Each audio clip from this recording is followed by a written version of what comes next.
Assalamualaikum.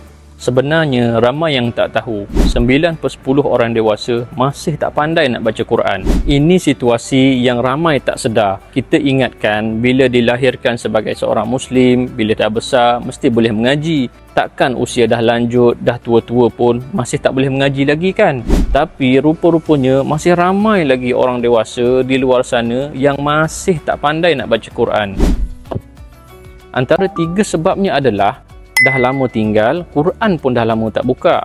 Last mengaji masa kecil-kecil dulu, banyak yang dah lupa. Kemudian dulu dia belajar mengaji dengan cara menghafal. Bila dah besar ni, huruf pun tak ingat ataupun dah tak kenal.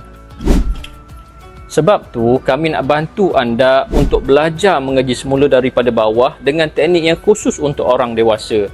Alhamdulillah, teknik ni dah bantu ramai pelajar kami yang berumur 50 tahun ke atas untuk kenal, ingat dan sebut huruf dengan betul.